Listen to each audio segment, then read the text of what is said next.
abs, forearms, neck, complete. 20 minutes in the sauna afterwards.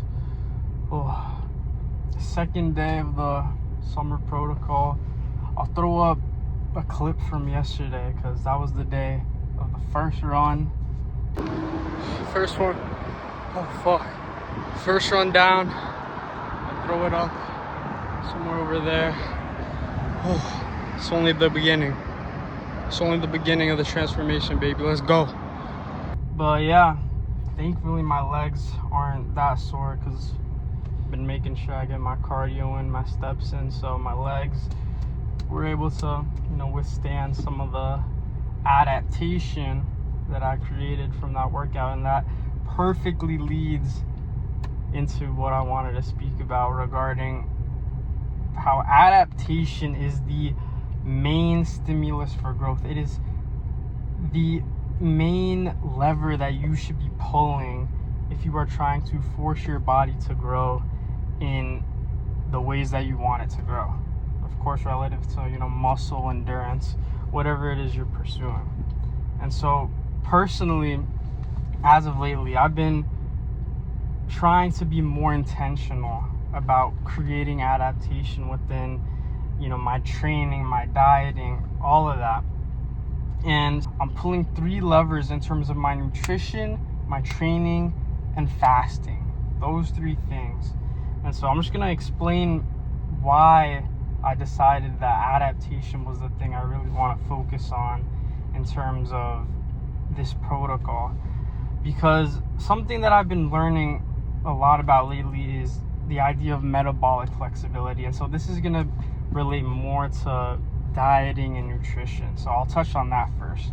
So within that, what I've been experimenting with lately is alternating between keto and carb heavy days. So obviously keto is like primarily fats, low in carbs, carb heavy, as the name suggests, high in carbs, low in fat. And within my current training protocol, my running days are my days where I have much more carbs, and then the days I don't run, I keep it as like those keto days where I'm primarily running off fats.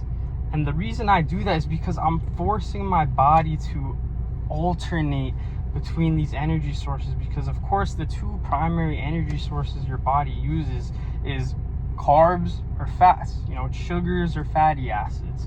And so what I learned from resolving my gut issues, if you guys saw the previous video about gut repair and how I was struggling with that, like I mentioned, I resolved that fully. And something that came out of that was so powerful to me was the fact that I was running on such high amounts of carbs for as long as I can think of in terms of my training, where I thought that spamming carbs, having high carbs, and keeping the fats low was the meta. It was how you were able to effectively approach dieting within the training aspect, because of course you gotta fill your muscle with glycogen, you gotta have the sugars and whatnot in order to train.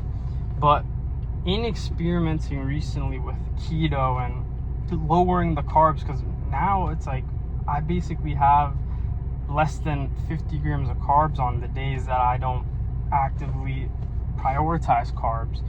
And the difference that it's made in terms of just my metabolism and how I feel mentally, clarity wise, it's a game changer. And I can't help but think it's because I forced my body to adapt. And now it's gone to the point where I'm also forcing it to switch now, because coming out of my 3-day liquid fast, if you guys know, I made the intention to strictly focus on lower carbs, and from that point I was really running on keto. And then now that the protocol has started and now that I'm running, in incorporating the higher carbs on those days, to me it just makes sense. It makes sense that you force your body to alternate between these energy sources, because if you are stuck focusing or allowing your body to only use one of them, you become metabolically inflexible, as I've been learning. And so that's really how I've been dialing in with the diet aspect of it, shifting between the carbs and the fats, you know, especially on those running days where it just feels like I'm exhausted. Like, you know, after that 2.5 mile run, I was cooked. But after that, I had a high carb meal and I woke up and I feel great. You know, I don't even feel that sore. And, you know, as for the training aspect within that, I've also designated my keto versus carb days in terms of different training approaches, where on the days where I'm consuming a lot of fat, low carbs, I'm prioritizing heavy lifts, longer rest periods. I'm really focusing on form. And on the days where I train and I run, I'm doing, you know, more volume, less rest, you know, adding intensifiers like supersets and dropsets, because I'm forcing my body to adapt relative to what it is I'm allowing it to run off of. And, you know, for example, within my ab and forearm and neck workout just now, today was a fat day. Today was a keto day, a fat day. Wow. Today was a keto day, so I really emphasize heavy lifts, working in that 6 to 8 rep range, you know, allowing myself to rest adequately between my sets. And the level of just intention that goes into that, I can't help but think that I'm growing after every single workout now. The past few lifts, I've been really driving that intention within my workouts, and I can't help but think that it is contributing to the growth that I am seeking. And so within the training as well, it's like another thing I feel that I used to do for so long was only view progressively overload, because of course that's super important when it comes to growing muscle.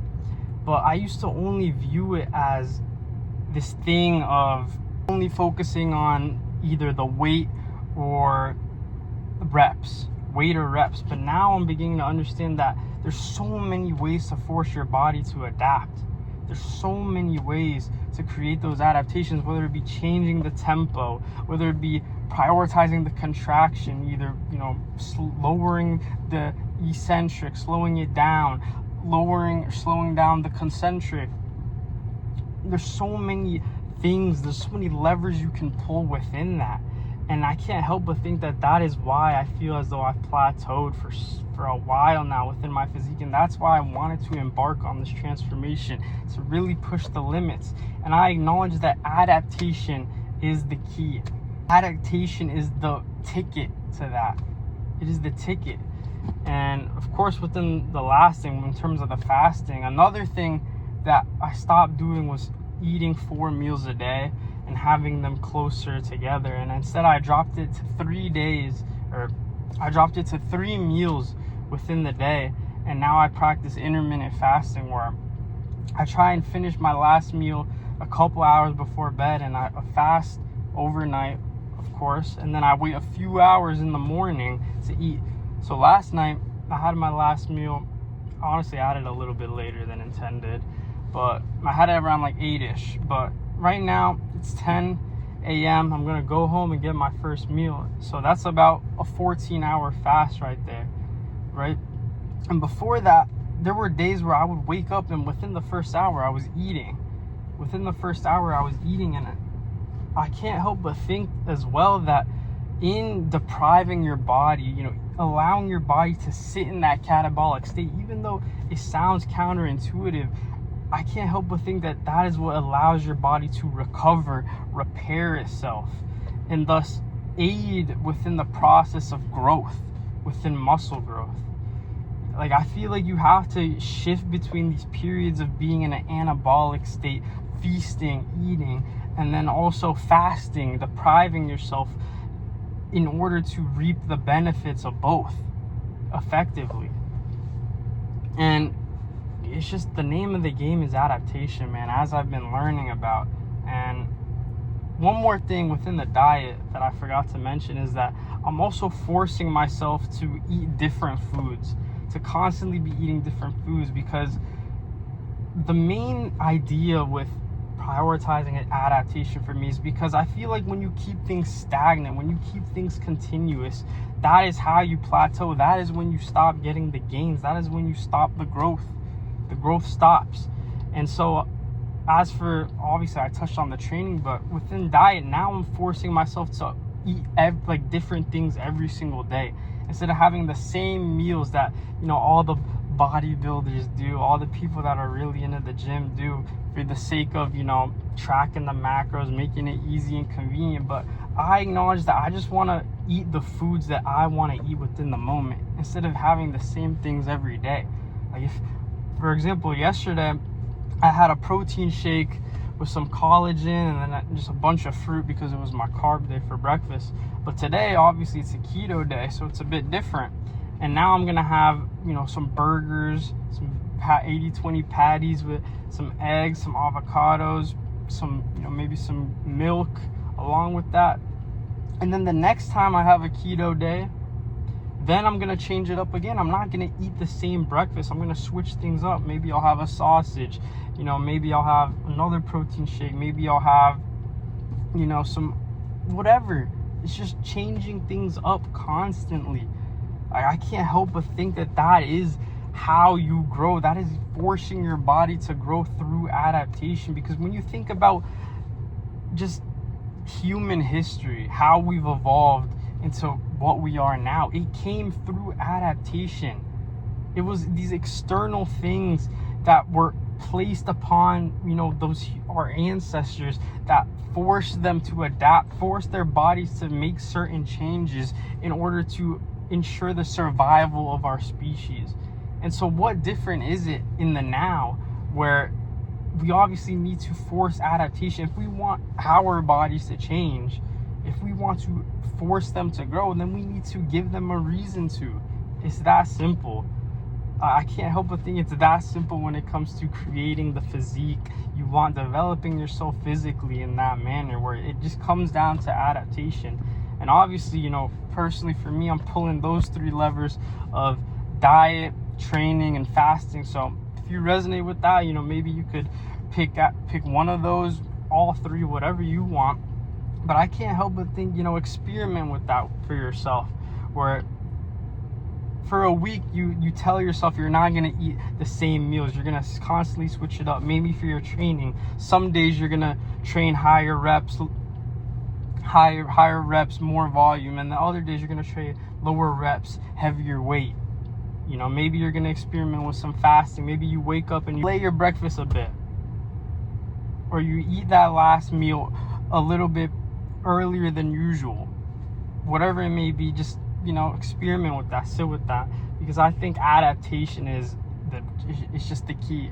It's the key, and I'm excited to experiment more within that, within my diet, my training, fasting, all of that. But that's it for me. I'm gonna head on home, get in this meal. I'm craving those burgers with those eggs, man. Oh, beautiful. But see y'all. Adaptation might be the way. But I'll see y'all.